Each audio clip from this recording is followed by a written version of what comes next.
الرحمن الرحيم waxaan kula wadaagayaa 5 calaamadood oo haddaad isku aragto ay ka dhigan tahay inaad qabto qalbi jab ama wax loo yaqaan depression. Si guud depressionku waa in uu isbedel ku yimaada ama qofka wax fikirkiisii ayaa isbedel ku imaanaya kadib qalbi jab qofka nasiibay ama xaalad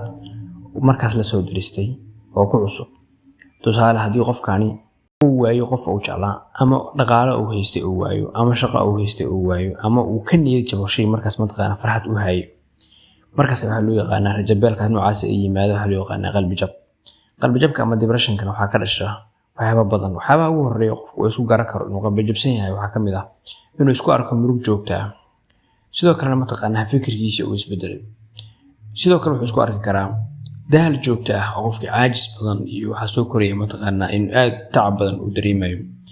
sidoo kale qofka saddexaad waxa aad mataqaana qofka uga lumaya macaansiga oo yaani waxa bi uu jeclaa habbi ku ahaa jiray maanta habbi kuma sii aha karo oo farxad uu ka tagayda qofkan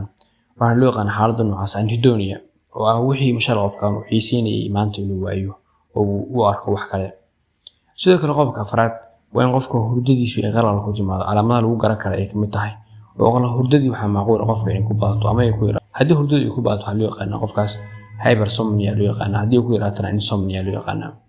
marka hurdadii inay isbedesho hurdadu waa calaamad qayb ka ah mataqaana waxa la qalbi jabka ama qof isku lagu arki karo ama soo isku arki karto sidoo kale qofka markaas naftiisa balam gareeyo oo eedeeya oo markaas mataqaana aad isu eedeeya waxa kale oo qayb ka ah mataqaana in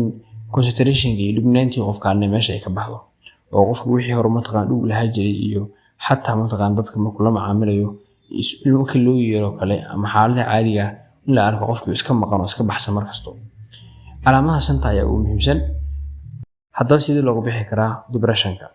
marka uu horeeyo Allah Taala subhanahu wa ta'ala arrimahan asiguuda oo sheegay waxaan kugu soo kordhiyo cusub Ilaahay subhanahu wa ta'ala keenay adiga waxa laga rabaa mataqaan insha Allah xaaladda noocan uga badbaado uga baxdo in Allah uu taala saarto arrimahan si uu diido sidoo kale salaad inaan ku dadaasho quraan akhriska sidoo kale haddii aad si arkayna calaamadaha qaar kugu sii badanayaan waa inaad booqato dhaqaatiirta sida kuwa psychology ama psychiatry sidoo kale inaad bedesho caadooyinka hore aad lahayd oo ku bedesho kuwa hore oo cusub oo hadda mataqaana nolosha bilow ah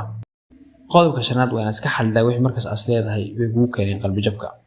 wixii maqaadiir ah ee ka waaweyn Allah u dhig wixii as leedahay waxa kartaa xalli wixii kalena dhakhtar u booqo insha Allah taala intaan ku soo koobayna barnaamijkeena maanta oo ka hadlayay qalbi jabka